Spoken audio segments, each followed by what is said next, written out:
Hey guys, welcome to MODNTUNE. We're getting started on our next build here, which is this 2001 Honda CR-V LX. It's a pretty run-of-the-mill CR-V, but it should be a good platform to start with.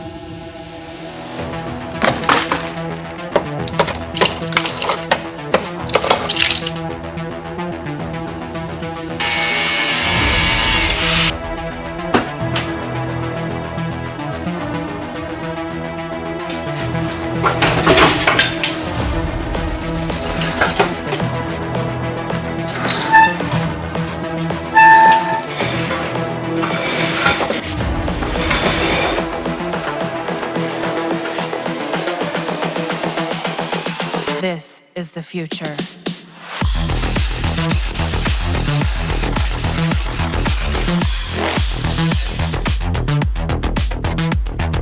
Evolution.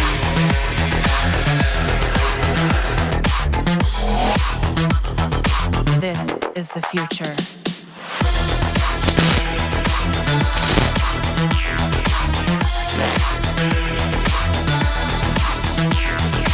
Evolution.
This is the future.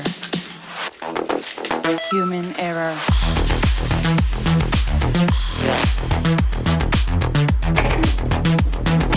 Evolution.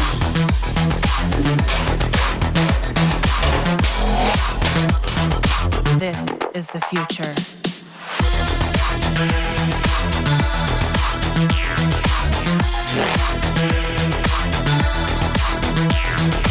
Evolution.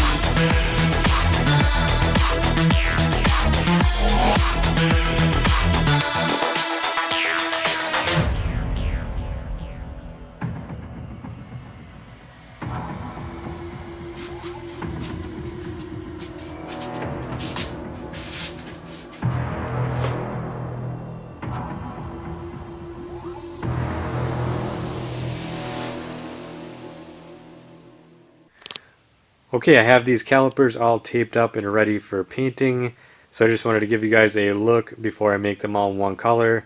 I got these off of Rock Auto, and they're both supposed to be Stop Tech, but as you can see, they are different. This one's a different color, and it is stamped Nissan. Not sure if that's who made it for Honda originally, and these are just remanufactured cores.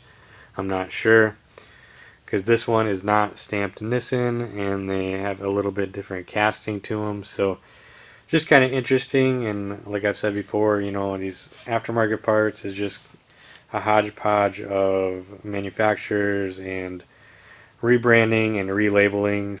So now I'm going to go ahead and get these things coated.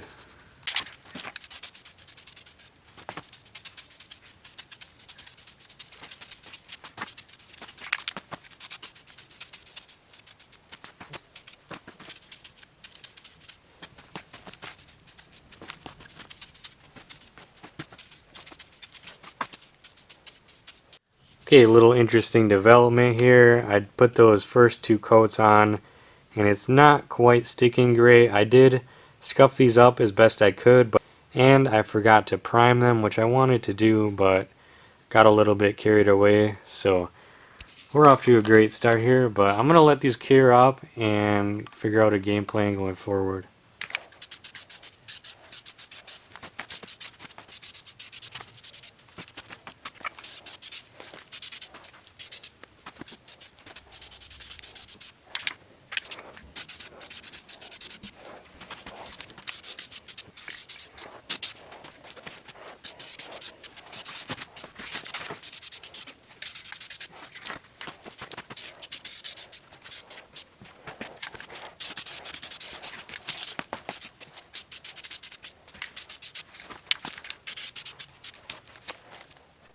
Okay, this time around we got pretty good coverage. There's nothing showing through anymore.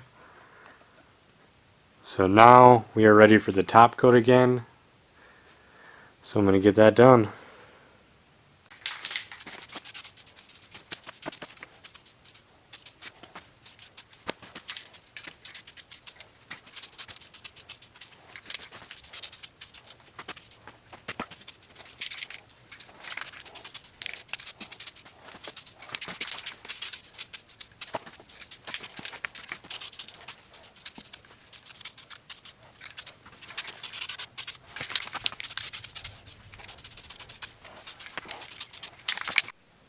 Alright, these calipers are looking really good. Got really nice coverage. I'm really liking that gray. I think that's going to be a good color. It's nice and neutral. And the primer underneath is grays too, so if it gets scratched, it'll just be more gray. So now that that's done, I'm going to move over here and paint up this sway bar. I just did a quick preparation on this. Wire brush, a little bit of sanding, and Scotch-Brite. It's not perfect, but we're just going to coat it and it'll look nice anyways. So I'm going to go ahead and do that right now.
Alright, so this stuff is looking pretty good. I am done painting, hopefully for a little bit at least.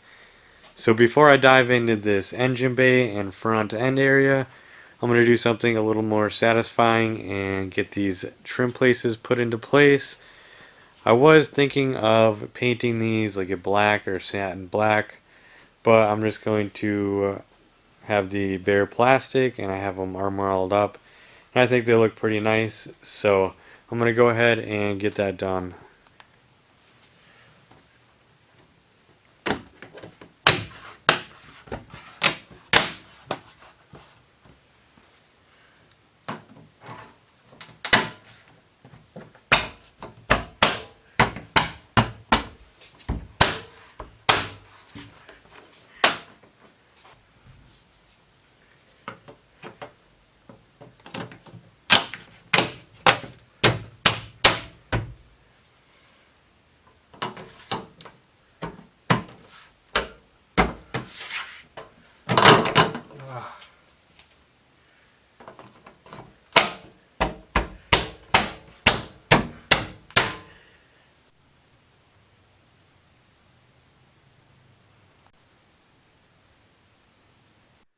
Alright guys, I had to put the hood down for this one.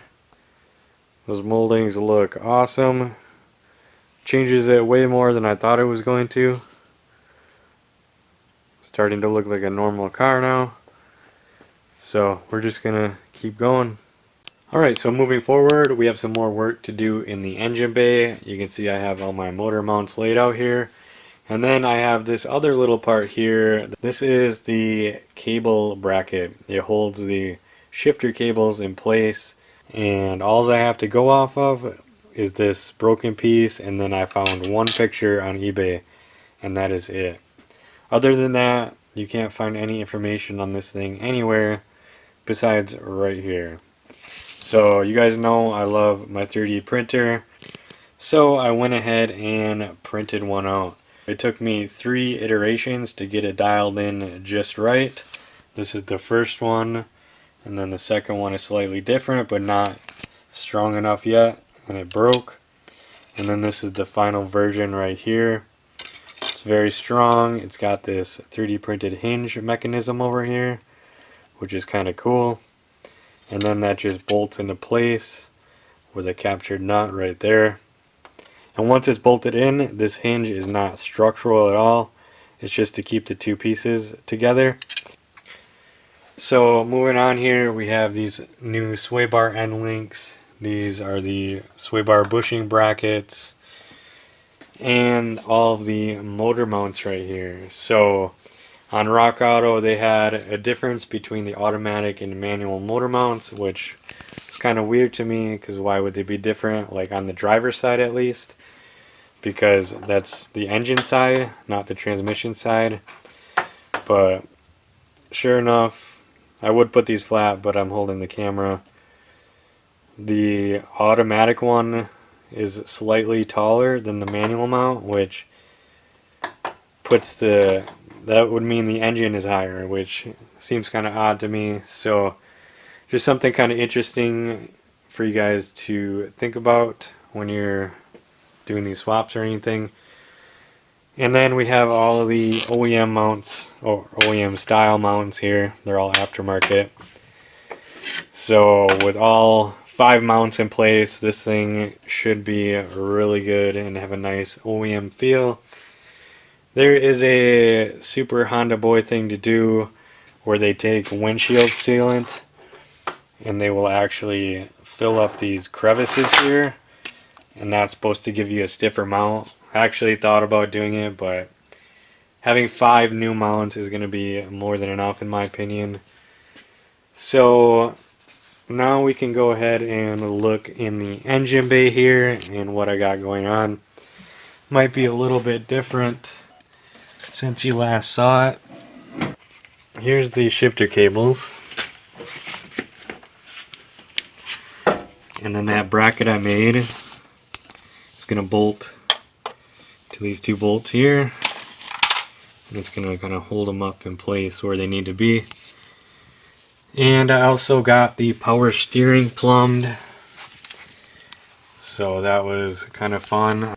I had to salvage this fitting off of my old rack, and then I also salvaged all the lines. They were still sitting out in my yard connected to the rack full of fluid, but I got them, I cleaned them all up, painted them flat black, and then I added these new hoses here. So the OEM ones, they're all molded and nice, but you can get by just with the straight sections. It's definitely a lot cheaper and easier. Just had to put this one little zip tie right here to kind of keep it away from the engine. So yeah, that goes up here. Goes up here to your reservoir. And then I bought a new hose for this one. Comes out the bottom, and then this is going to go right to the pump when the engine is in. And then here is the high pressure line that comes out of the pump, and then this goes into your rack, and then you have these little brackets right here kind of holding stuff in place, and then there's that one sensor. So that's pretty much all I needed to show you guys in here. So let's get a few things installed here and keep on going.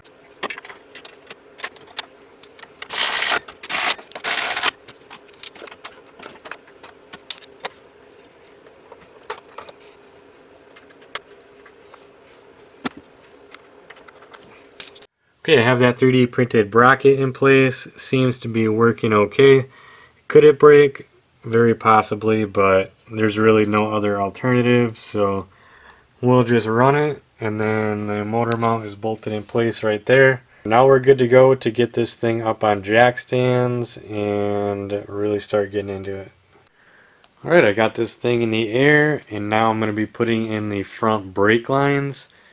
So luckily I was able to salvage the old ones. I kind of thought I was going to have to make all new stuff, but I inspected it. Looked like it was in pretty decent shape, so I sanded it all down and gave it some flat black paint, and they are sitting right here. So I was just looking at this passenger side one. Looks like I'm going to have to take some of this stuff back apart.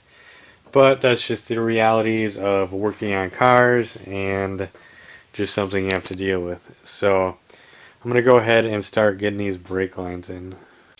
Okay, so I have these two big holes on the strut tower. The one on the left is where the brake line goes through, and the right one is just a blank. Can't find any of the original grommets right now, so I came up with a 3D printed part. In hindsight, I would have just bought the $6 rubber grommets, but I'm already this far, so we're just going to use this. So basically, these are just little pass-throughs. You bolt it on from each side of the strut tower, and that'll pinch it in place. And then this will go in like that. I'm just going to fill this with RTV. I kind of had a different plan, but that's just going to be the easiest. So I'm going to go ahead and get these installed.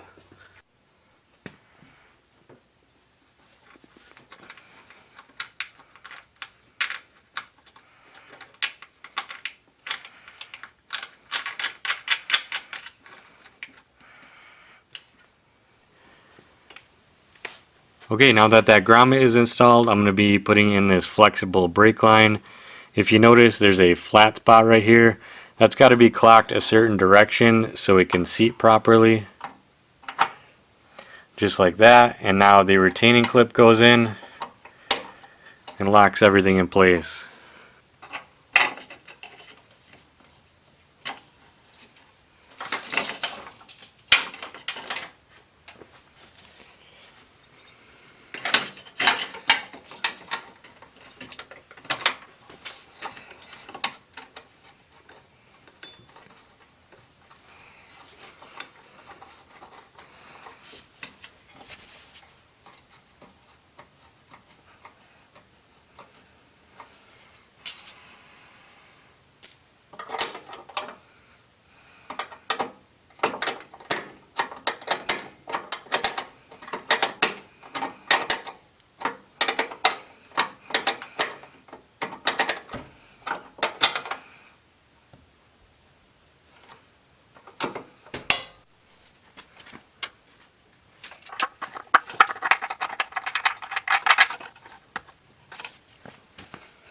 Alright, you can see this side with the brake line going through, and then this side I just made a blank.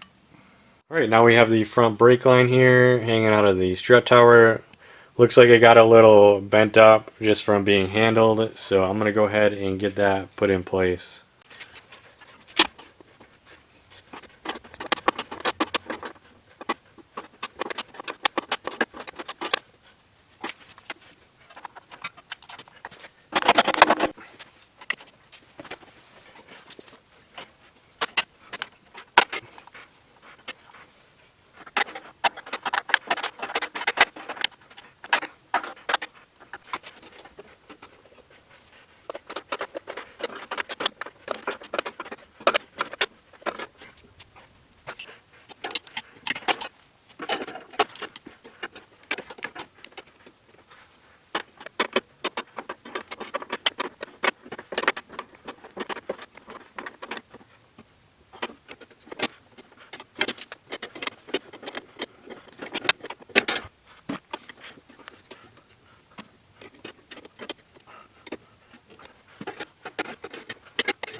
Alright guys, I have these brake lines all installed and ready to go here. Here's those 3D printed grommets from the inside. And as I was doing this, I realized what that other one is for. That would be for the ABS sensor to go through. So just really quick about that, this was a non-ABS car, but we swapped out the entire wiring harness for a 5-speed manual, and that car did have ABS. All the electrical connections are there, but there's a little bit more involved than that to get it functioning properly. And running it in this stock configuration, the only thing it's going to do is throw a ABS light. It's not going to mess with anything else. So just a few things here. On the spindles, this is where an ABS sensor would go, and then these are supposed to be tapped so you can screw it in, which mine are not tapped. And then you would also need new axles, which have notches on it for the ABS sensor to read. And you'd also need this, which is your ABS pump, which I have one right here in not great condition, but it's got a whole bunch different lines and it's a whole project all in itself. So one day in the future we might get into that, but for now we're just gonna rock it with the non-ABS brakes, and you just got to be a little extra careful and know what you're doing. It's really not that big of a deal. So this firewall area is pretty much good to go. I can't think of anything else I need to do before I put this engine in. Probably missing something, but we'll find out as we go. So now we are getting to the engine. This thing has just been sitting in here. You guys have seen it. This came out of a CRV that I parted out a long time ago. I already did a slight refresh on it with some gaskets and timing belt and stuff. So it's pretty much ready to drop in here.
Alright, this clutch and flywheel are installed and ready to go.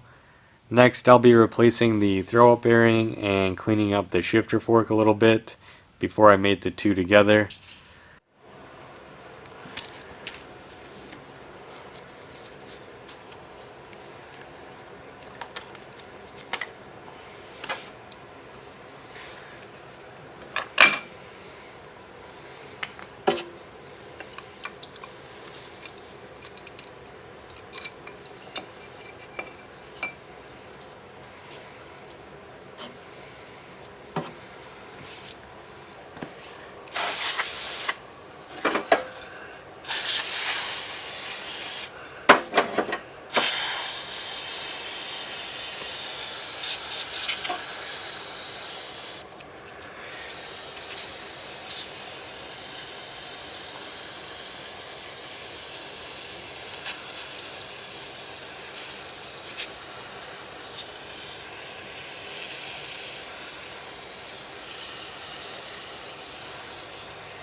Alright, so I have to do a little bit of maintenance before I can get this engine in.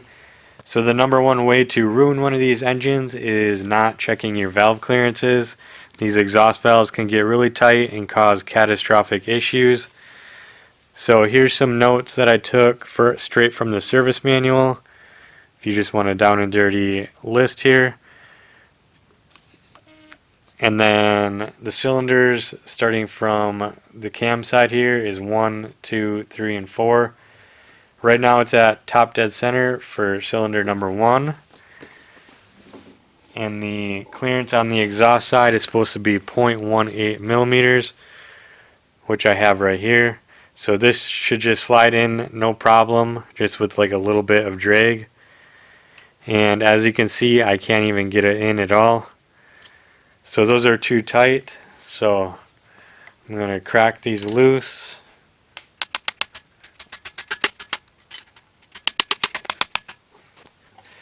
Now I can use a screwdriver to adjust this. So if I just back it out a little bit,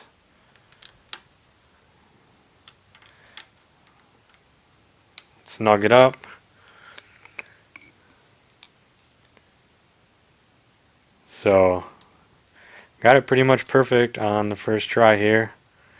Just a little bit of drag on that feeler gauge. So now I'm going to go ahead and make sure this nut is snugged up here. That one's good to go. Just double check. I'm happy with that. So I'll back this one out a little bit.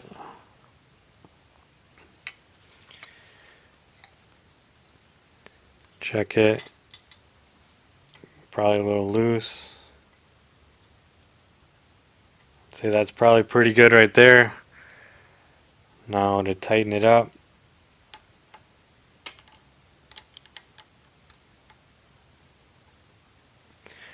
Just check it again. Still good.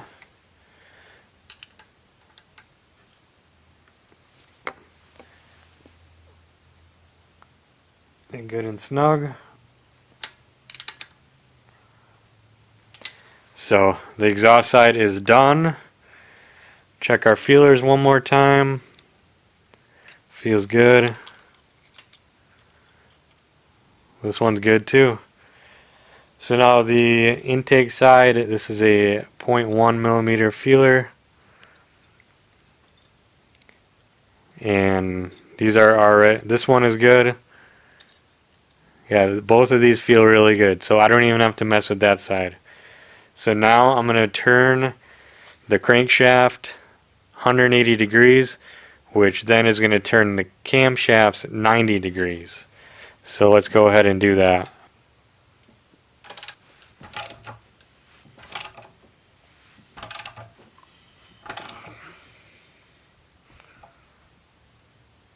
Okay, now that I turn that 90 degrees counterclockwise, the number 3 cylinder is going to be at top dead center. So let's check them out.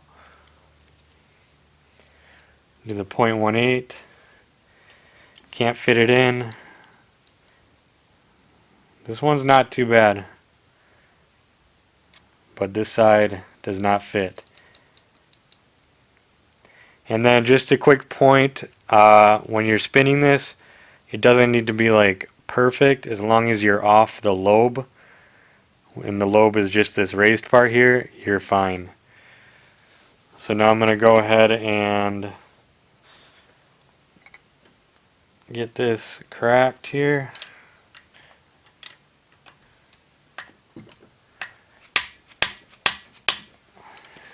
Okay, we'll check it with the 0.18. Still a little tight.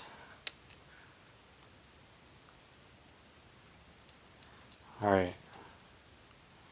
Feels pretty good right there. Tighten down the nut.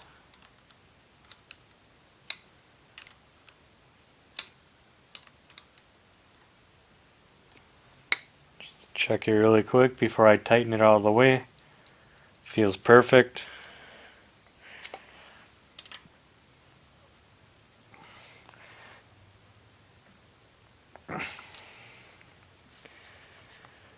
Alright, so that's good.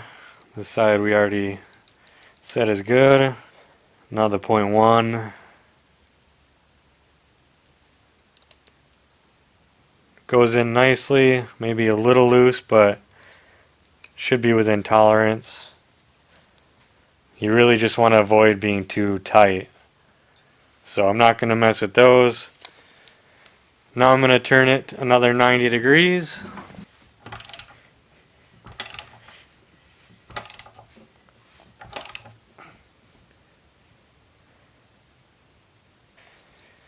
Alright, now we're going to be working on the number 4 cylinder right here.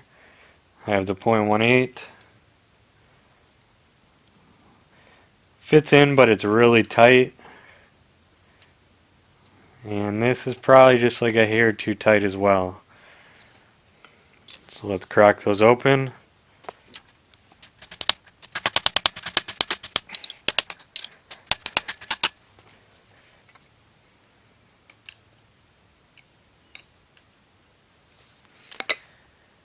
Okay, we'll check them. Feels pretty good.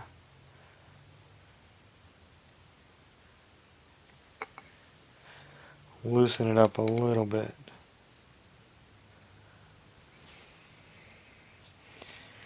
Alright, now I'm going to tighten this up.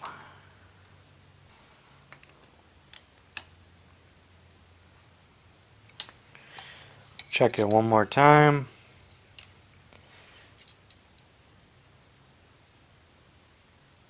Feels pretty good.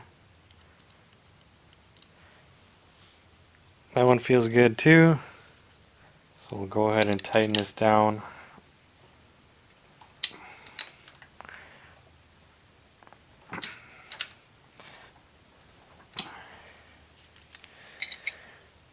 Alright, let's check the intake side. Feels pretty good.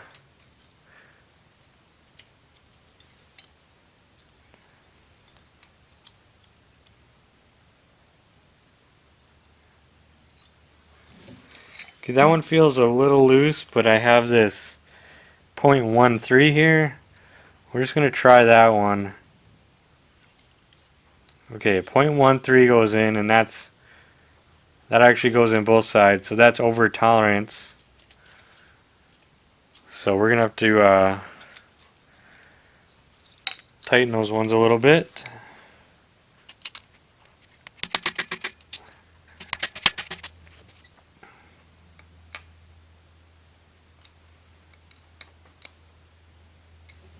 Alright, here's the 0.1. We want the 0.13 to not fit, and it still fits. Okay.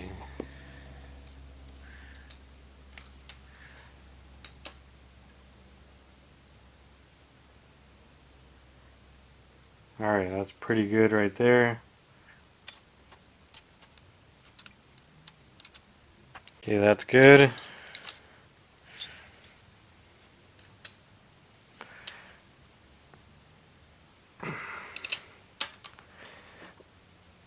Alright, we just have one more cylinder, so let me turn it 90 more degrees.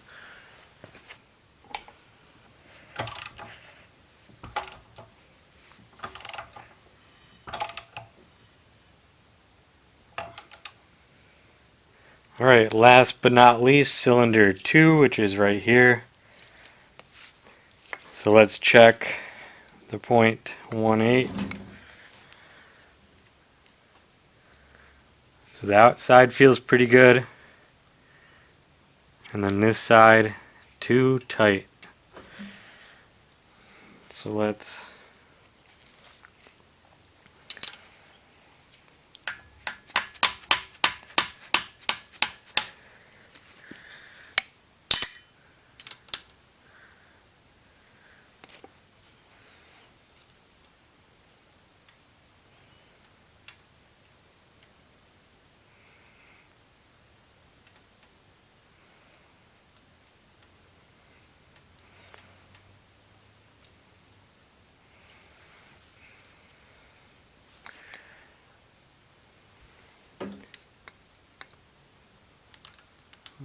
Tighten this one up.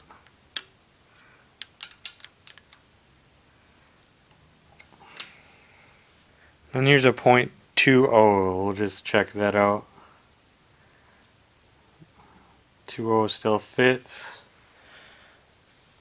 So maybe it's probably fine, but we'll tighten it a little bit.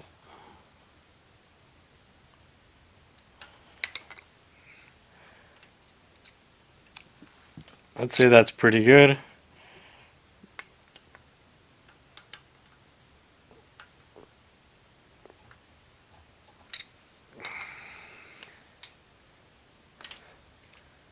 So the 0.2 is tight, and the 0.18 goes right in. So that's good. Then we have the 0.1.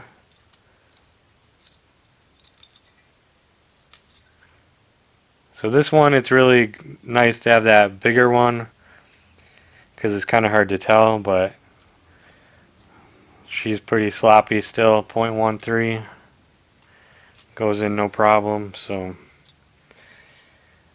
that's out of tolerance.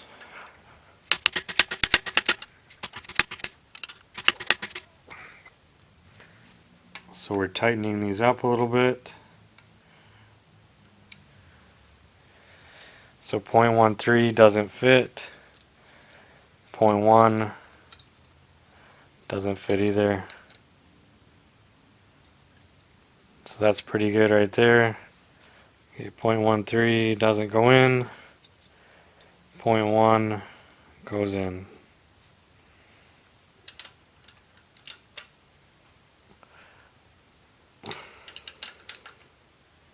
There we go. So not too painful, but we got it done. Luckily, you know, it's not a VTEC motor. That's one nicer thing about having a non-VTEC motor is it's less complex, but we got it done. Make sure you do it on your CRV. It's super important. And yeah, let's keep on going.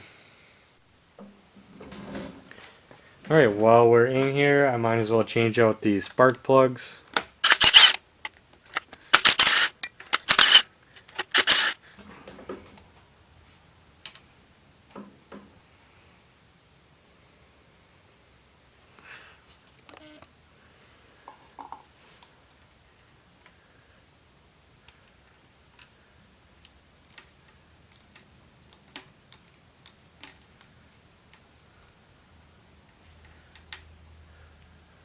Alright, so these look like they're in pretty okay shape, nothing out of the norm.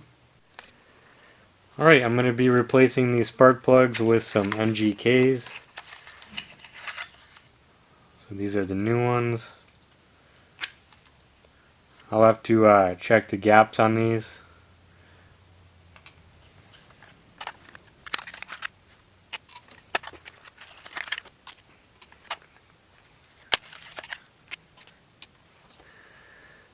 Alright guys, so it's really important to check the gaps on these spark plugs, even more so if you have a turbocharged car. So the spec on this needs to be 0.04, and I have this little gapping tool. So I already did this one. Wherever it stops, that's where your gap is, so this one is good. Now this one is a little bit tight, so I'm going to put it in the gap opener. It's really easy to overdo it, so we got 0.04.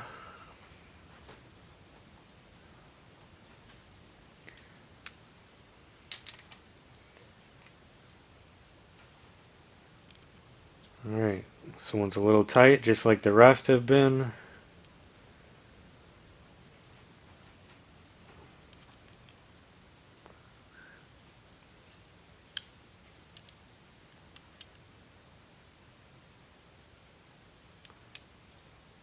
So that was too much. So I'm going to close it a little bit. I would normally do this on the table, but I'll just do it right here.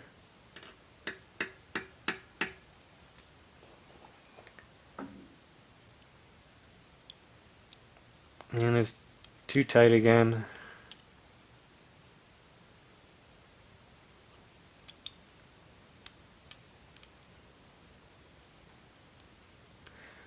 Way too much again.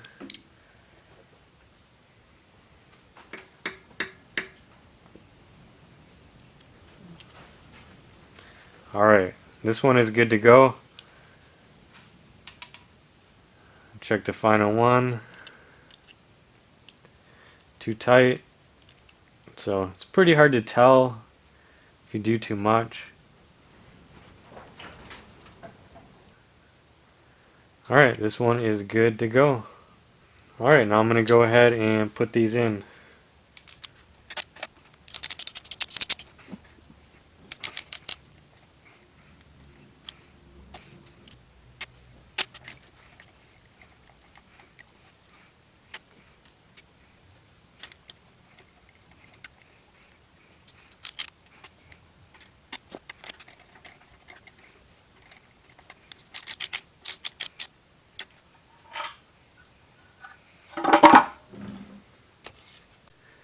Alright guys, I have the engine all rigged up here. So I always have a little bit of trouble getting these things perfectly level, but I think I finally have it figured out now. So I put one on the transmission bolt, and then one on the back of the head here. But then I also put this strap going down to this bracket, and that really helped level things out. Because we don't want another incident like when I took this out and I unbolted it and it just tilted back really hard. So this thing is pretty much good to go. So I'll be putting that in shortly. I went and bought some blankets from Harbor Freight to protect all the paint. But before we can get into this, I have to do a little bit of homework. So I've been collecting affiliates like Pokemon here, and I have 4 items here that I want to show you guys. So first here I have this 7-inch wireless CarPlay screen, this portable jump box, and then I have 2 tire inflators here. So I do apologize in advance to these companies. I don't mean to have 2 tire inflators in one video, but that's just the way it works out, and that's just what's going to get the most exposure for them. So real quick here, this is from Lamped. The rep there's name is Jane, and there'll be links for all this stuff on the bottom. This is Auxito. The rep there is Vivian. This is Ava Pow. The rep is Coral. And then we have TechNet with Layla as the rep for that. Alright guys, I'm pretty excited for this next one. This is a 7-inch smart screen, and I really wasn't even sure what this was when I agreed to it. Is it a radio or what? But from what I understand, it's basically a interface between you, your phone, and your radio. So you don't have to look at your phone so much, and you can control a lot of the functions right from this guy. So let's just peel this off right away and get it over with. Looks pretty nice. I already had this box open just to kind of get a feel for what's going on here. So it's not exactly how it came, but it's pretty close. Alright, so we're going to plug this in a second here. Let's just look at the accessories first. User's manual. There's also optional accessories like backup camera and I don't know, all this other stuff here. So let's take a look at the 2 mounts that we have available. So this is a suction cup mount that you can put on your window. And then this is the one I like. This is a magnet mount. And then this little guy here, you can put it in and out. And you can grab like the fins on your AC duct. And then there's an auxiliary cable to connect it directly to your radio if you don't want to connect it via Bluetooth. And then this is your power cord here. Oh, that's a strong magnet. So let's take a look real quick. I have a power supply right here before we put it in the car. So I guess let's just take a look. So this is metal for the magnet, or it's got these slots for the suction cup. It's got a little speaker back here. Then it's got a spot for the micro SD card, your aux cable, AV in, and then you have your type C right here. So I'll just plug that in.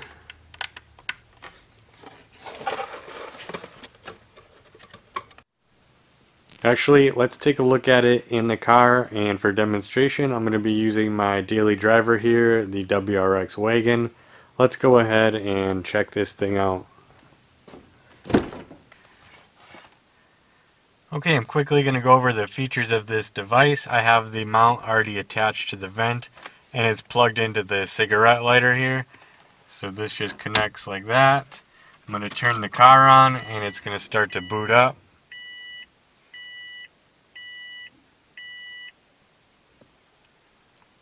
So I already have it attached to my phone, so it's just going to link up automatically.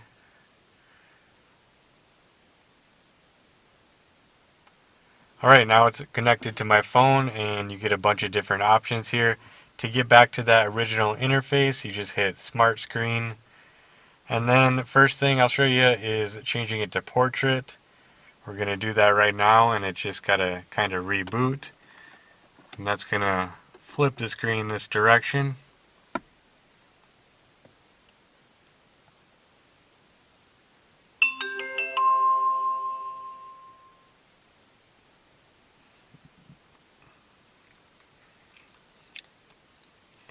Okay, now it's linked back up with my phone. So next I'm going to show you the navigation functions, which is pretty much a game changer for me.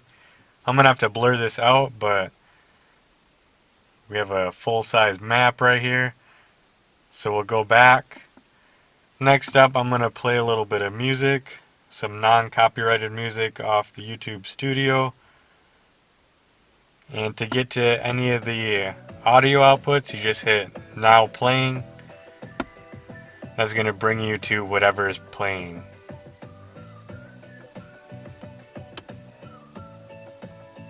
So we'll pause that. Next up, we're going to make a phone call to my cable company. And this will play it right through the speakers. Thank you for calling TDS. To ensure quality service, your call may be monitored or recorded. So that's enough of that, but phone calls work. And then also, if we go back to the smart screen here, there's a bunch of different ways to connect it to the car. So we have Bluetooth, auxiliary, which is this wire I have plugged in, and that's going to give the best sound. You can even do an FM transmitter and connect it to the radio that way. Or there's a little built-in speaker on here as well. Last thing I want to show you really quick here. So let's clear the connections. And I'm going to get this hooked up on Wi-Fi right now. So what we're going to do now is a super link.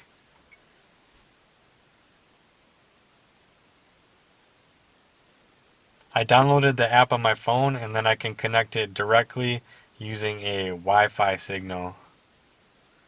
So right now on my phone, I'm connecting to the Eve-Link via Wi-Fi. And what that's going to allow me to do is use the iPhone's built-in screencasting. Now I have the smart screen on there, and we can mirror it. And we can watch videos if we want.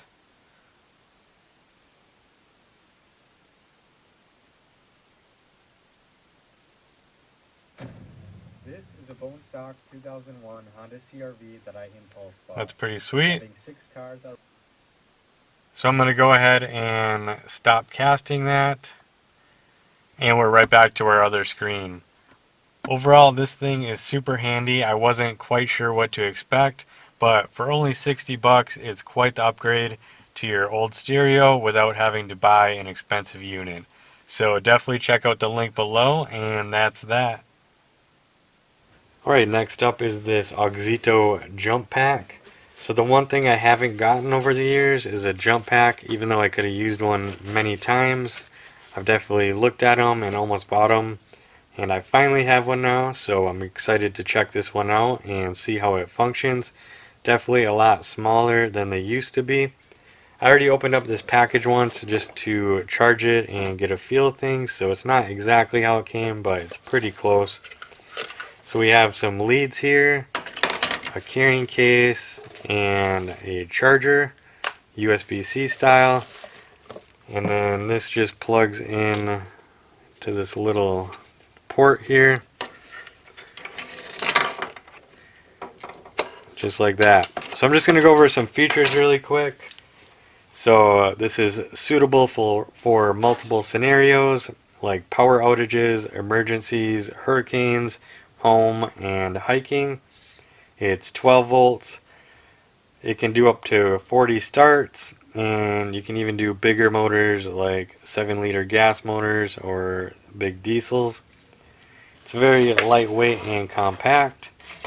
It's got this 2000 lumen giant panel light on it, so to activate that, just hold this down and then you can cycle through the modes. You got your strobe and a red light as well, so that is pretty neat. It's also got this hanging design here, so you can hang it from your hood or a tree or whatever. It's got a very strong magnet on it, so if you just need to put it on a panel or something. It's got 7200 milliamp capacity, Type C input, and then also a USB output, so you can use this as a power bank as well, which is very handy. This is listed on their site for $79.99 right now, and if you can use the link below and also the code MODNTUNE for 15% off. So that's pretty neat, guys. I'm going to go ahead and try this out on the Subaru. Alright, for science, I drained the battery on the Subaru, and to prove it, we'll go ahead and try to start it. No power. Let's hook up the jump pack. Okay, let's hook up this jump pack.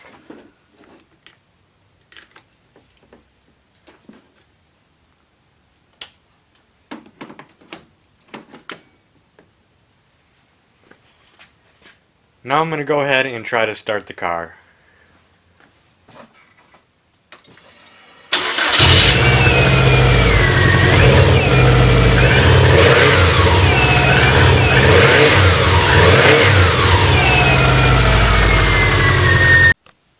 And then we'll start it from the inside. I love the way this thing sounds.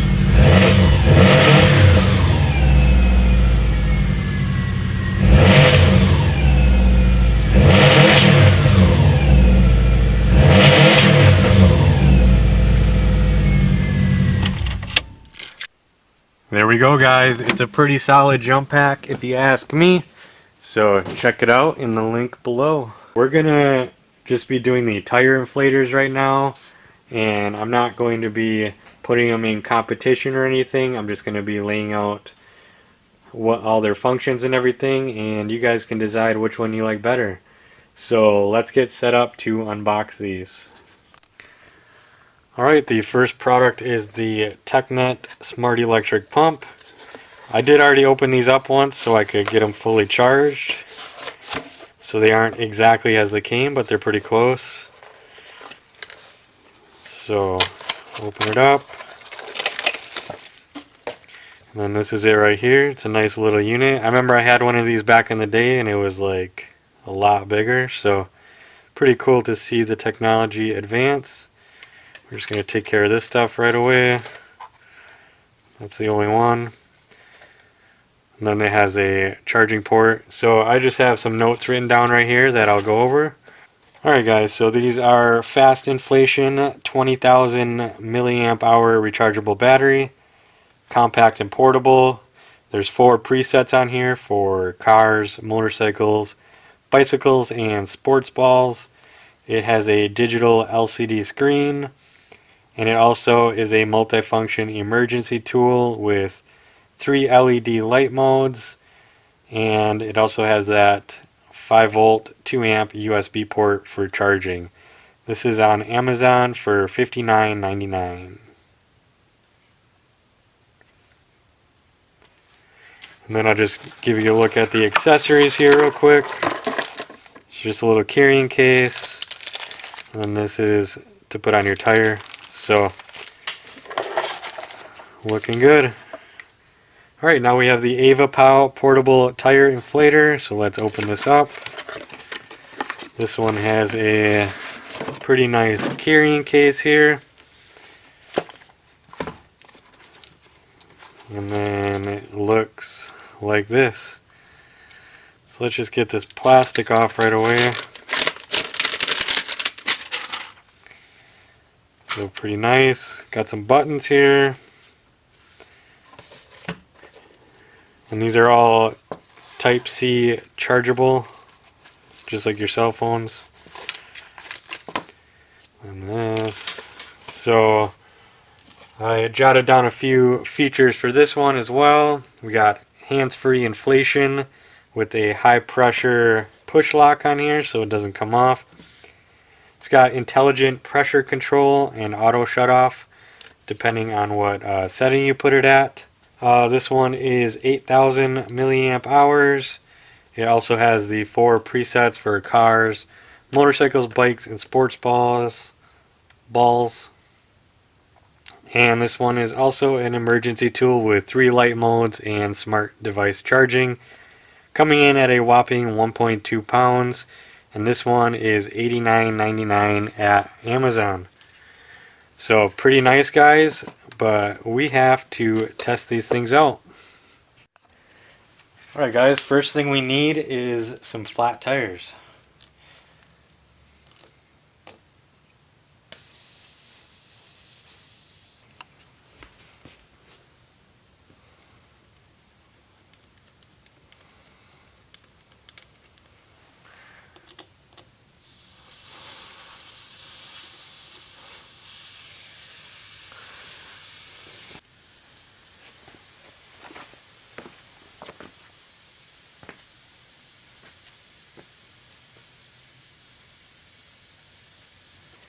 Alright guys, let's start out with the TechNet unit here. So I'm just going to put in the hose. It's really easy, it just goes in, twist it like that. And then to turn it on, hold this until all these dashes come up. And it's on. So it's pretty simple to use.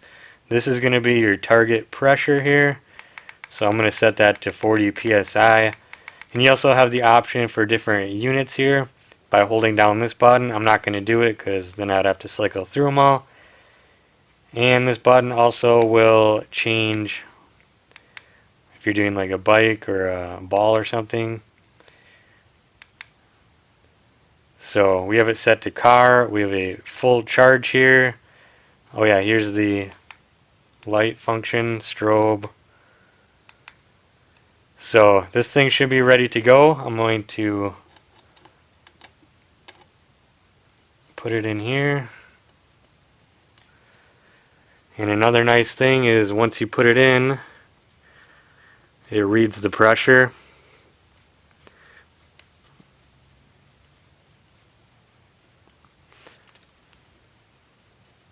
So we have about 4.5 psi in there right now.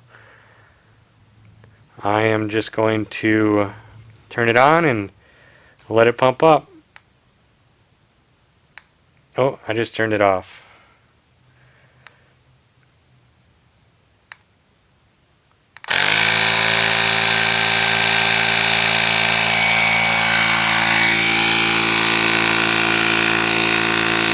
Alright guys, this just got done. It took about 13 minutes and it is fully inflated to 40 psi, so it does exactly what it says it does. Alright guys, time for the vipcar. So I'm just going to turn it on. It's pretty similar functions on here. Just set your PSI. We're going to set it at 40. And then it also has the other functions. Set it back to car. And then this one also has a light on it. So I'm going to put the hose on. This one screws in.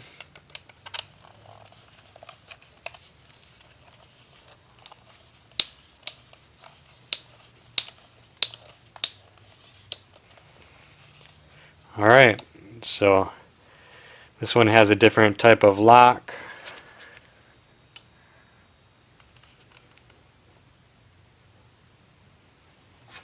Oh, so take that out first. Now it's locked on here. So I'm just going to start this thing and let it run. Right now it's at 6.5 psi.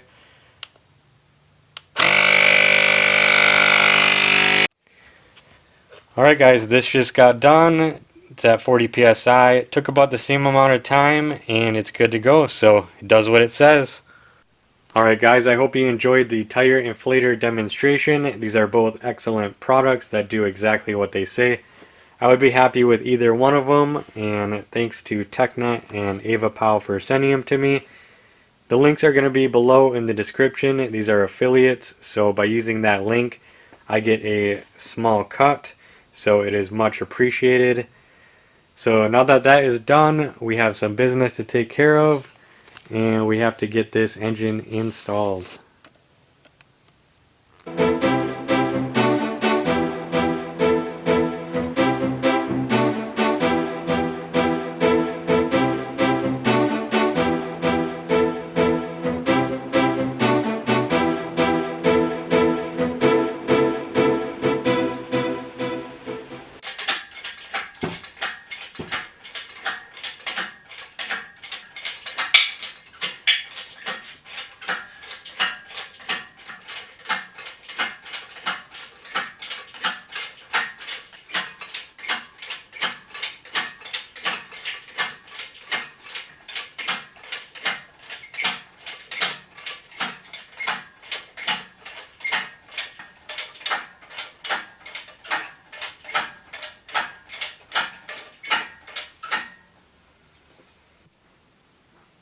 Alright guys, today's the day I get the engine back in the CRV.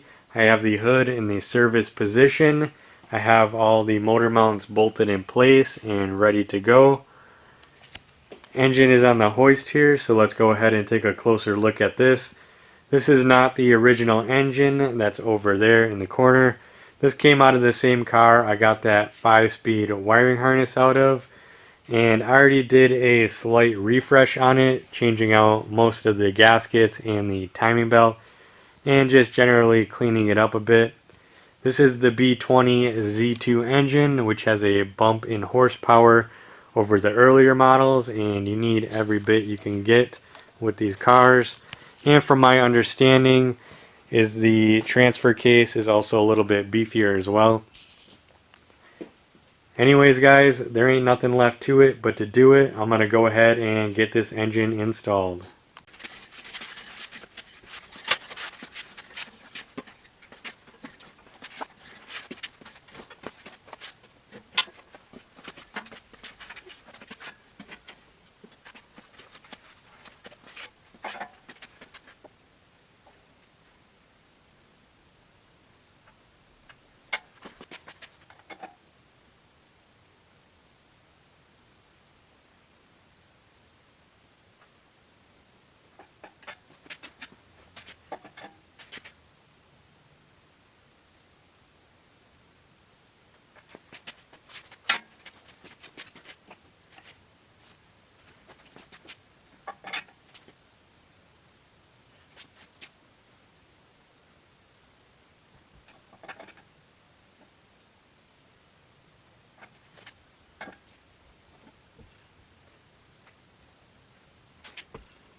Alright guys, I have the engine back in. It is looking really good. That could have went a little bit better as far as filming, but it is what it is. And then you can learn from my mistakes. I had a little issue with this side motor mount here. I took it off thinking I needed it off to get the engine in, but then you can't get the motor mount back on. You really need to take off this bracket here in order to get the proper amount of clearance here. So a little bit of extra work, but it is in there. And then there's this motor mount in the back. It just has that single bolt there. So overall looking pretty good. Now we just gotta hook the rest of it up. Okay, so I broke the 3D printed cable bracket. To be fair, I was pushing on it pretty hard, but I think I have to put this in after the fact so the cables can settle where they need to go. But I printed a new one right here, and this one is a little bit beefier as well with 100% infill, and then I also added 6 perimeter passes. Should be a lot stronger. I'm going to install the cables first, and then I'm going to put this back in. Okay, back to the shifter cables. These are a lot easier to move without that bracket installed, but they just go in like this. And I am missing the retainer clip that goes right here. This just goes on this post right here, and then you can see it goes back and forth inside the cable. Just slide that on. And then I'll have to get new cotter pins, but these will work for now.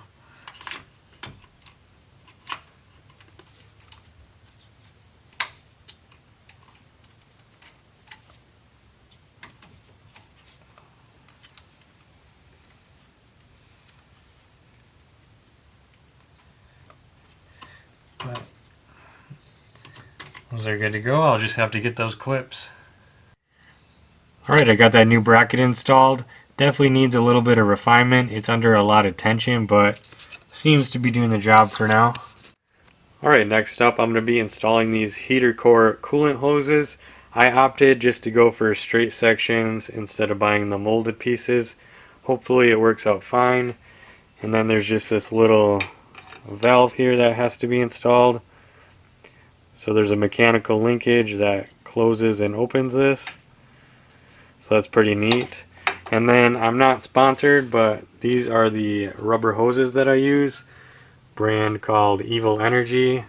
I would recommend just buying all these ahead of time just so you have them. But I have the 5/16, 3/8, ½ inch, and then a 5/8. I believe I even had a 1/4 as well. So those are really helpful in getting this build done. So I'm going to go ahead and get this stuff installed.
Alright, all these heater hoses are installed and looking really good. If you care more about ease of installation, definitely get the molded hoses, but this is a little bit cheaper and I still have 8 feet of coolant hose left over. So now that that is done, I'm going to move on to getting this alternator installed. I just took this off my other engine that was sitting over there, and I'm just going to go ahead and paint up this top bracket here. This one is already bolted in place on the motor, so I'm not going to worry about that. So I'm going to go ahead and get that done. Okay, since I can't really fit the camera in the engine bay, I'm going to show you on my other engine here how the alternator gets on. So it goes in this bottom bracket here.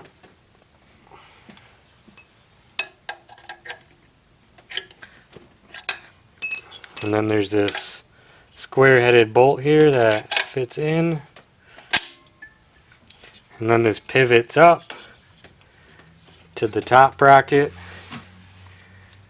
And then there's another bolt, and this one has a square head on it that fits in that slot. And these are super easy to tension. You just put the belt on and you just pull it back a little bit till it feels tight, and then tighten this up. So I'm going to go ahead and get this put on my car.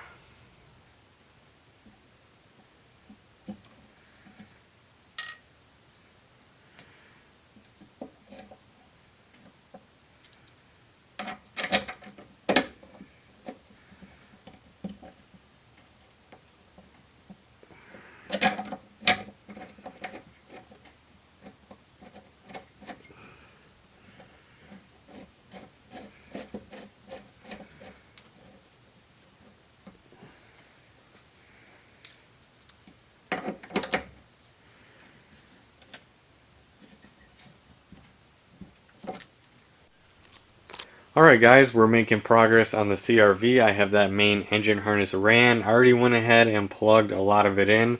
I also went through and plugged in a lot of the vacuum lines and some of the coolant lines. So let's just go over that real quick because this is hard to find information. I do a lot of Google image search and just try to zoom in on the images because it's not readily available. So let's just start over here at the cruise control.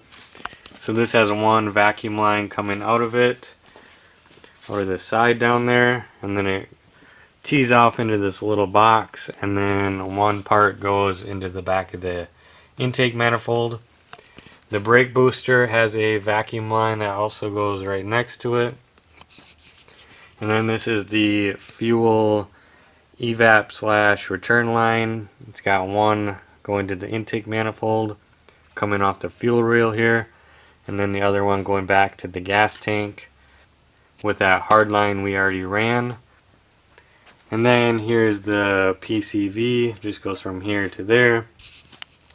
And then here's another, this is for the purge tank. It goes from here all the way through here, back down there.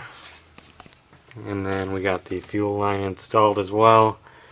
And then there's this little bracket here. So one of them is the breather. This goes to the intake, and then under here there's a coolant line that comes up and goes down to the throttle body there. So I think that's mostly it for the lines, and I also got 2 more wiring harnesses installed. So there's this positive cable one, and it's also got this extra unit here for ABS functionality. My original auto, I have it right here. This doesn't have that little box, and you can see it doesn't have that extra lug coming out of it like this one does.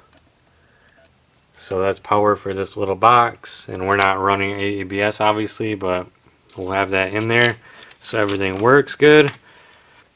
And then that one also plugs into this main fuse box, and then this one is from the engine harness. And then there's the whole front harness I installed as well. That kind of just wraps around the front, plugs into that blue plug there, and then plugs into that gray plug. It's hard to see, but right there. So that is that. We're going to keep going on this and keep knocking stuff out.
Alright, got a few more things installed. I have that starter bolted in. Power steering pump is ready to go. All that needs is some fluid and a belt. I also went ahead and put the clutch line in as well. We're actually going to get that going right now so I can get that clutch disengaged so I can shift some gears and see how it feels.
Alright guys, bleeding any kind of line, whether it's brake or clutch from empty, is always super annoying trying to get all that air out, but as of right now, there's no air coming out of the clutch line. So let's just go inside and test it out. So the clutch is working, but I don't know, it just doesn't feel like it's coming up all the way. So I'm not sure if there's still some kind of air trap somewhere. I really got to figure out how to do vacuum bleeding one day, but I think for now this should work enough to get us moving here. And then the shifter, so I'm still missing those 2 retainer clips, but I can just show you the shifting on this. They eventually will come out of the hole and I gotta reset it, but we should be able to get through the gears once. So we got first, second, third, fourth, fifth, and then we also have reverse, but I'm not going to put it in there yet till we get those clips because it kind of just jams everything up. So anyways, that is done now, so let's just keep going. Alright, next up I'm going to be getting these calipers, rotors, axles, and sway bar installed. So just a little info about these axles if you're doing a manual swap.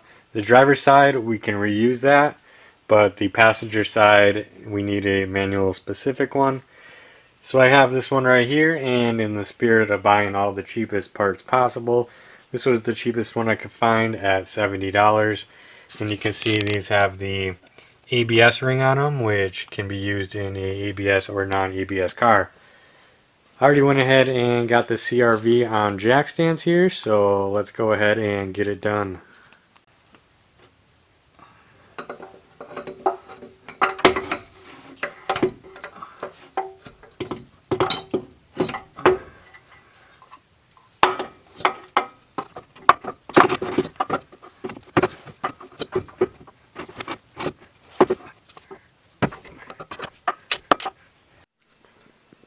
Alright guys, so I had the axle installed actually, and then I realized this thing was overextended and the joint was popped out of the axle.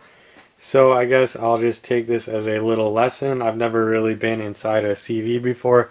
I kind of had a general idea of how they work, but never really saw it up close, so let's check it out. So the reason you can't pop these back in with the boot on is because these little bearings here, they have a square shape to them, and all 3 of them have to line up perfect and fit in these slots here. So I'm going to go ahead and get this thing reassembled.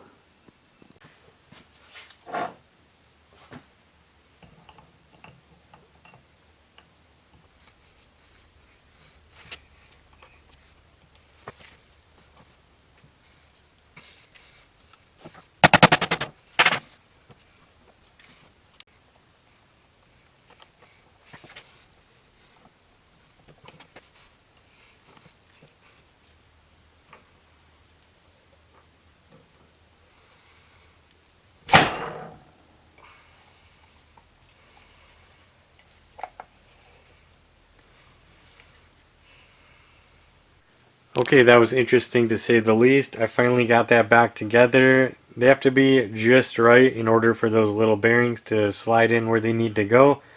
And they look like squares, but they're actually rectangles, so they have to be all turned the same direction as well.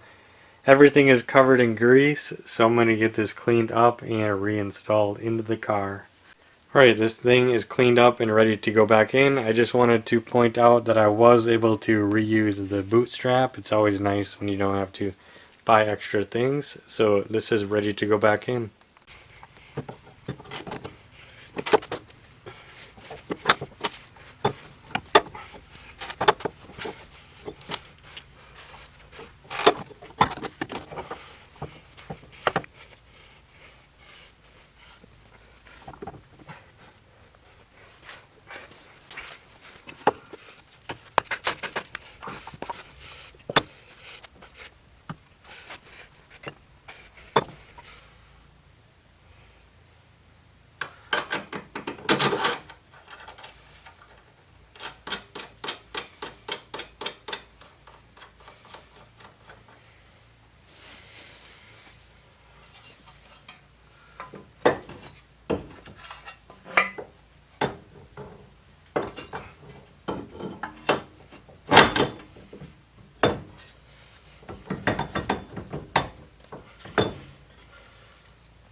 Okay, not sure how I missed this before, but both of these sway bar mount bolts are broken off right here.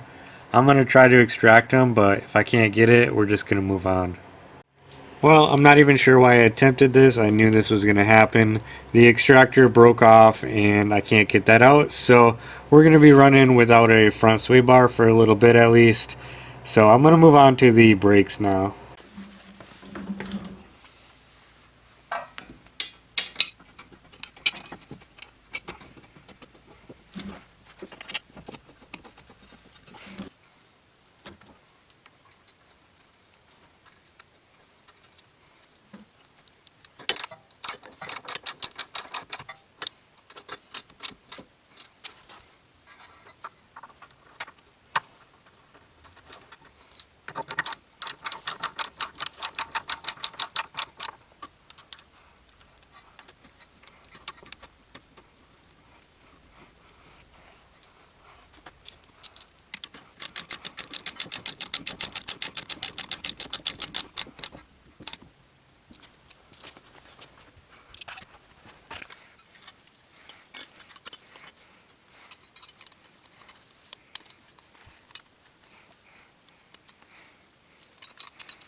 Alright guys, would you just look at that? That looks pretty amazing. I have the calipers installed, rotors are on, the brake lines are plumbed, the castle nuts are tightened and secured, and this is all ready to go.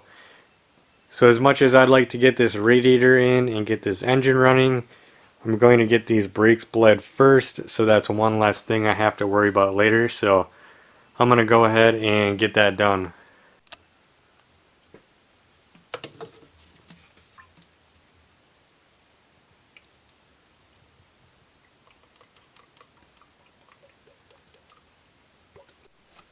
Okay, pump.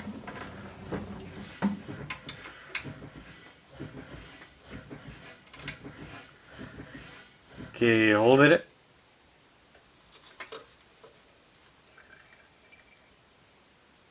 I'm getting some air. Okay, pump it up.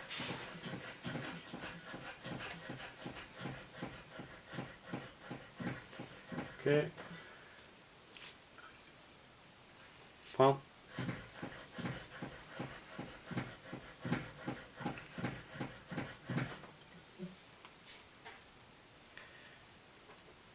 Okay.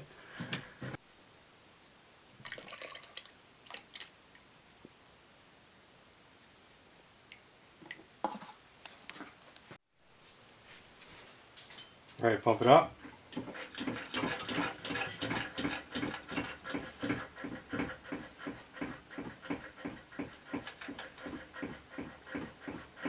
Okay. Good.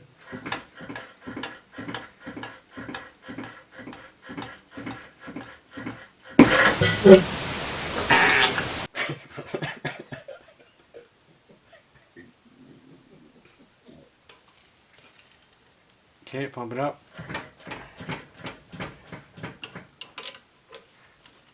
Oh, she's a squirter.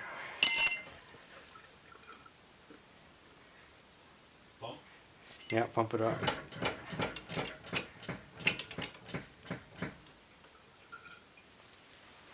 Okay, pump it up.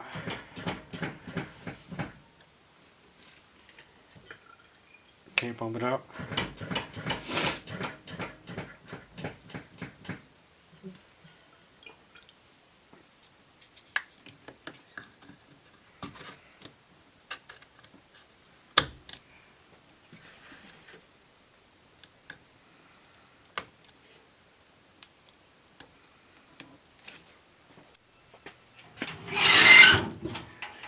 Alright, here goes the nasty front motor mounts into the parts cleaning solution.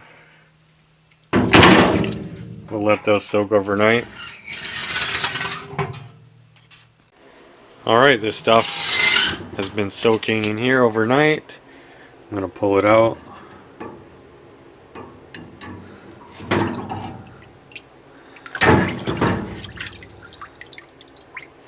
And put it in this water.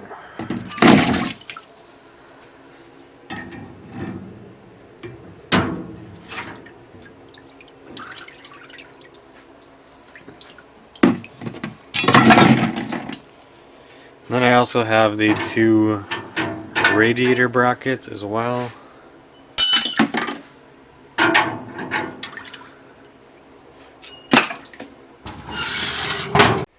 Alright, now we got brakes. Nice firm pedal. Alright, I have the brakes bled, and this thing is one step closer to being on the road. Next up, I'm going to be installing the front motor mounts. These cleaned up pretty decent, so I'm just going to leave them as is. And we have to modify these front torque mounts I bought because for some reason the automatics are different, and there's a piece welded on the frame rail which would crash into this. So we're going to modify these right now and cut these apart.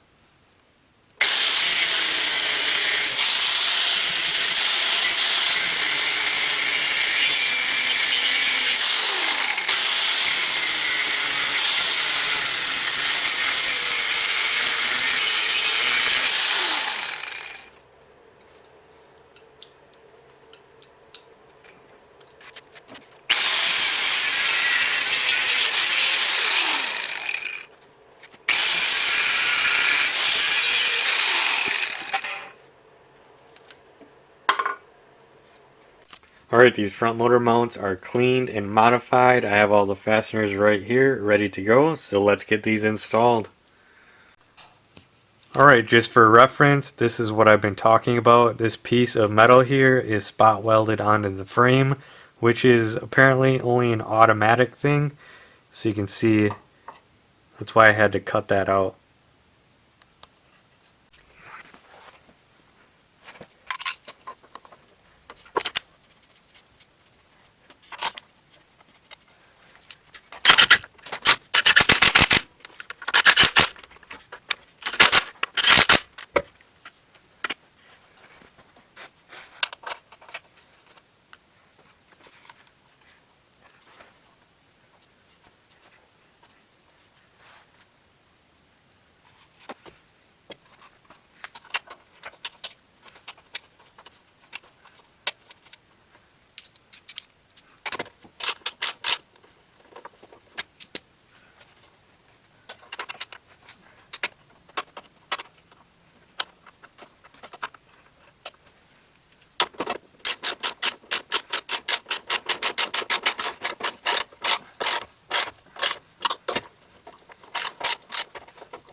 Alright, next up I'm going to be installing this header. I already did a little bit of prep work on it, so let's check it out. So this donut gasket right here, we're going to keep that on. Probably should replace it, but it's doing its job for now.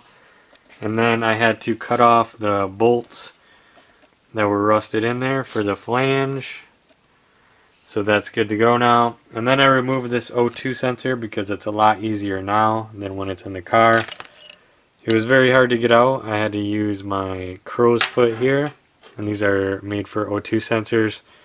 The wire can go in the slot here and then it's offset so you have room for your wrench. I'll anti-seize that up and hopefully in the future that'll be easy to remove. And then the flange here, I probably should do a little more work on this, but I just did a quick blocking here and that's going to be good enough because as of late I've been using this gasket maker for exhaust on any exhaust connections and that seems to do a pretty good job. Have the new flange gasket here, so I'm gonna go ahead and get this thing installed.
Alright, I have that header installed. You can see all that orange gasket maker squeezed out the sides there. Hopefully that gives us a good seal. Next up I'm going to be installing this radiator, and being that this was an automatic car, it also had a transmission cooler, which is these two fittings on the bottom here, which I already took off. This one I just ripped off with the vice grips because it's just brass. I don't need to plug those either as it's a separate system from the cooling system. And then I have these radiator hoses ready to go with some black Amazon hose clamps. Next up I want to install these shifter cable retainer clips. They finally came in from eBay. Everything in my hand right here was $33 shipped. And it also came with new washers and cotter pins. So I'm going to go ahead and get these installed right now. Alright, I got that new hardware installed along with those retainer clips. Now I can shift all the gears with ease.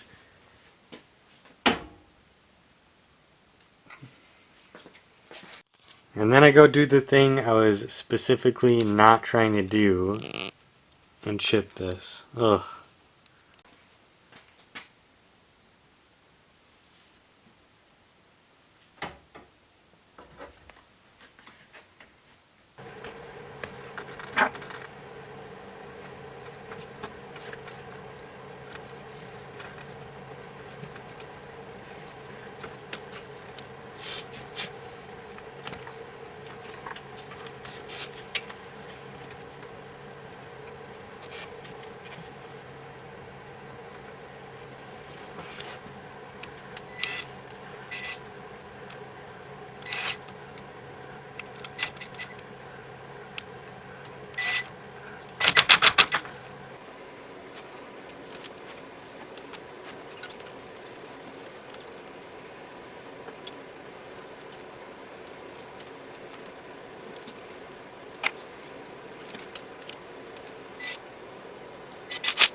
Alright guys, I got that radiator installed and looking good. So I'm going to keep the heater on over here because it's literally 0 degrees and I can barely keep the garage warm. So anyways, moving on here, we're going to move to the interior. I'm going to get the cluster installed and the climate control piece. So I have 2 clusters right here. This is the original 86,000 mile one. And for anybody doubting that, I can assure you that is original miles. I know pretty much the entire history of this car from the guy I bought it from. It was owned by an elderly gentleman since new, and I can prove that right here. This Wisconsin State Parks sticker here is for senior citizens. And from what I understand happened, it got rusty. The brake went out. Some of this is, I'm just filling in the blanks, but I'm assuming the rear brakes went out. The grandson got it. When I bought it, one line was already fixed, the passenger side. So the grandson got it, probably drove it for a little bit, fixed that right side brake, and then the left side went out, and I'm sure he's like, I'm done with this thing. Sold it to the next guy, which he was in over his head as well, so he just moved it on and I bought it. So I have a direct lineage directly to the original owner. 86,000 miles original, despite all the rustiness. But I'm going to be putting in the manual cluster right here. This one has 196,300. So this cluster will always be 110,000 miles over that. So I can just do the math and figure out what the miles are at any time. So I'm going to get this cluster installed. I'm going to put the climate control in. I'm not going to film it because we just got to really keep this build going here. I got the review people that are sending me stuff. They want to see their videos. So we really just need to get this stuff out and moving, and we are very close. So I'm going to get those swapped out, and then I got to get this intake installed. This comes complete with some kind of dead animal inside. I got the oil and coolant ready to go. So I'm going to go ahead and get some of this stuff buttoned up so we can get this car running. Alright, I'm installing this cluster. There's just something interesting I thought I would point out right here. So we have our infamous ABS plugs that are orange.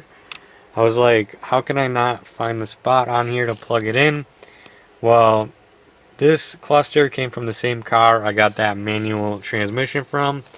And that must have been a non-ABS car because there's no spot for that plug, which would typically go right here. So I thought that was kind of interesting. Just another reason not to run ABS right now is because I would also need a new cluster. So I'm going to get this in here. Alright, so I'm just getting ready to install this exhaust. Funny enough, this is the one thing on the car that isn't completely rusted out, which is very backwards to me. Usually when I buy these cars, the exhaust is already deteriorated. So somebody must have had to replace it at one point. So I was trying to figure out where this secondary O2 sensor plugs into because there's no plugs in the engine bay. And I saw it has this grommet on it, so that indicates to me that it goes to the inside of the cabin here. But there was no plugs to be found, just this one right here. And then I remembered there was this little piece of harness just floating around. This will plug into that and then to the O2 sensor. So that's where that goes. I'm going to go ahead and get this exhaust installed. Alright, I got that exhaust installed. You can see it hanging underneath there. One thing about these CRVs is the exhausts tend to hang pretty low to make room for the drive shaft. Next I'm going to get this distributor installed. And I just took the one off of my lower mileage engine. This is the other one, so I do have a nice backup to use. And it looks like at some point the cap and rotor was replaced on this one. but I already bought new stuff, so we're going to swap those out anyways. You can see there's corrosion on these points here. So the way these work is this rotor just spins inside here, and then every time it makes contact with one of these posts, you get spark in your cylinder. Typically, if you have the extra money, definitely get OEM, but I just got the cheapos, so we'll see how that works. But I'm going to go ahead and get these installed. Okay, a little bit of a change of plans. I'm going to be using my other distributor. This one just has a little more corrosion in it, and I can't get the new rotor back on the shaft. I could barely get this one off. It actually broke apart into two pieces trying to. So I'm going to use this one for now and just put it on. Alright, for the valve cover gasket, I'm going to be using this MOL brand. Obviously, if you can afford OEM, definitely get that, but I have no complaints about MOL so far. Definitely, if you can, stay away from Felpro. I've been burned many times. Their gaskets just always leak, or they just aren't shaped correctly. The metal ones seem to do alright. It's like head gaskets, but anything rubber Felpro is bad. They used to be a reputable brand, but now they are pretty much junk. So anyways, these are the spark plug gaskets. And then here's our valve cover here. So typically you have to put some sealant in the corners here. I'm not going to do that yet because there's a good chance I'll have to take this back off.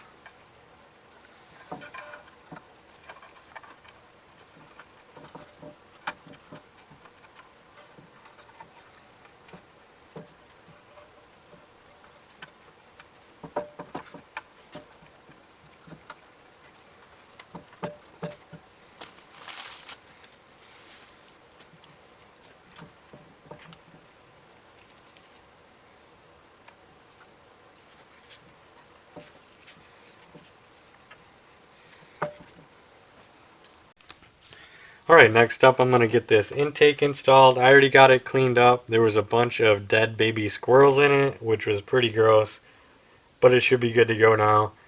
I have this new air filter. This is a STP. So I don't know what it is, guys. I think we've entered late stage capitalism. All these large companies just no longer care at all. They're still raking in the money and making sales, so it doesn't really matter. But I had to cut off a large chunk of this rubber, because when you install it, the rubber was almost completely blocking these little notches where this cover goes, and I couldn't get it on. So just kind of another little thing there that I thought was interesting. So let's go ahead and get this in. Now it goes in no problem. And then there's these little clamps here.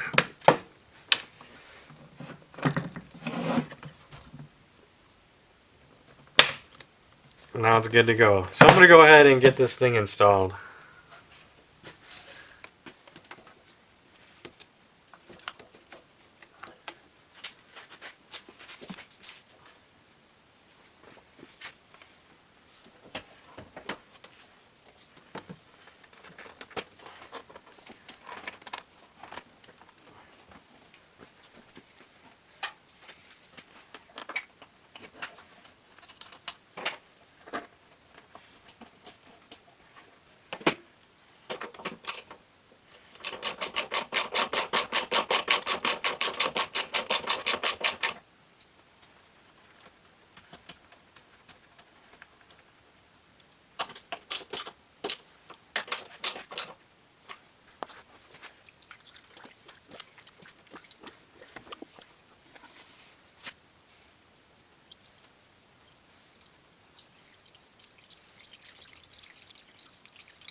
Okay, I just popped off the valve cover real quick just to double check I tightened all the valves, which they were.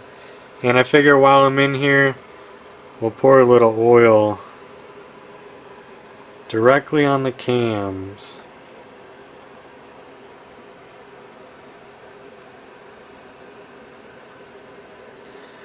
Well, that'll help lubricate everything.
Alright guys, just put the battery terminals on and we got some activity.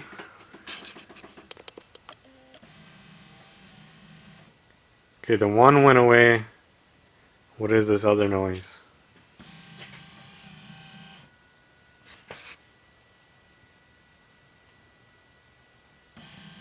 Okay, my wiper motor is moving, so are my wipers on?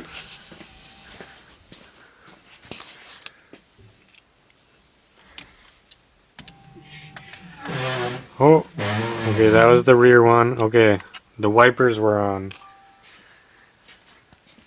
Alright guys, no fires. She's got a little bit of life in her right now.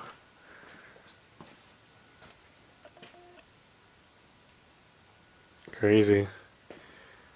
Alrighty. Alright, we're in the interior. That noise is that heater blend door. Kind of going weird. So I'll have to look into that. But I had it in the accessory position. Probably should have had that off. So this is what we're looking at right now on the dash. It's in the accessory position right now. Do we start it? I mean, I don't know. I can't think of anything else. I guess here goes nothing, guys. Okay, my clutch pedal is all the way on the ground. Let's check that out first. Ooh, we got clutch. Nice. Alrighty.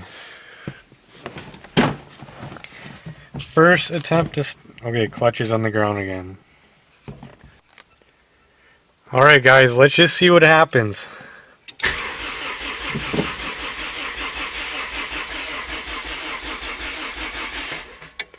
Alright, we got cranking.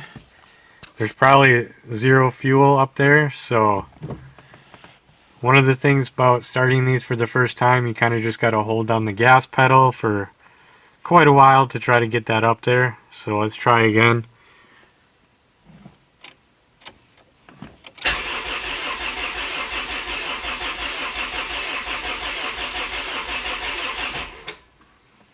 Alright, nothing. Let's go look up front. Make sure nothing's on fire, or if we have fuel leaking. So there's no fuel spraying out or anything. Let's check the oil. Definitely got a good reading on there. So it's got plenty of oil. Alright, let's give her one more shot.